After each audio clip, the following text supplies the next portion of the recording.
Hello hello, এখন হয়তোবা আন্দোলনকারীর ভিতরে ছাত্রলীগ প্রবেশ করছে, আর তারা ছাত্রলীগে প্রবেশে সাধারণ ছাত্র বেশে যে কোনো মুহূর্তে ছাত্রদেরকে অ্যাটাক করতে পারে।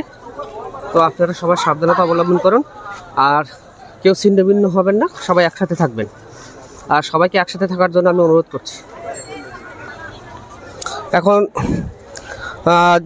আন্দোলনের যে ধারাবাহিকতা দ্বিগুণের থেকে দ্বিগুণ চলে গেছে।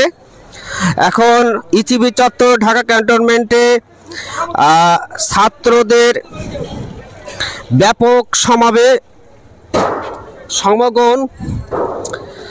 আসলে আমি এটা বলতে চাচ্ছি যে ছাত্রদের যৌক্তিক আদায়ের দাবিতে তারা মাঠে নামছিল। তাদের যৌক্তিক যে দাবিটা ছিল, দাবিটা আসলে ন্যায্য বলে আমি মনে করতাম, বাট এখন যে দাবিটা, এই দাবিটা আরও আমি ন্যায্য বলে দাবি করি।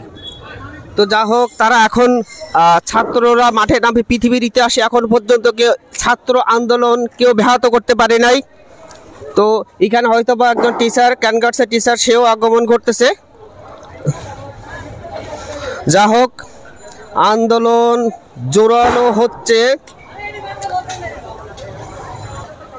আমি এখন ইসিবি চত্বর ফুটওভার ব্রিজের উপর দাঁড়িয়ে আছি, আর ফুটওভার ব্রিজে দাঁড়িয়ে দেখছি যে সমগ্র ঢাকা ইসিবি চত্বরটা ছাত্রদের দখলে আছে।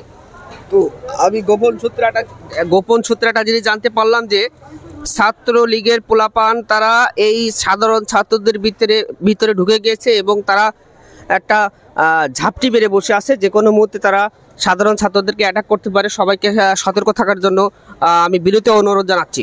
আপনারা একটু কেয়ারফুল থাকবেন আর নিজেকে প্রোটেক্ট রাখার জন্য হাতে কিছু রাখবেন। ওকে।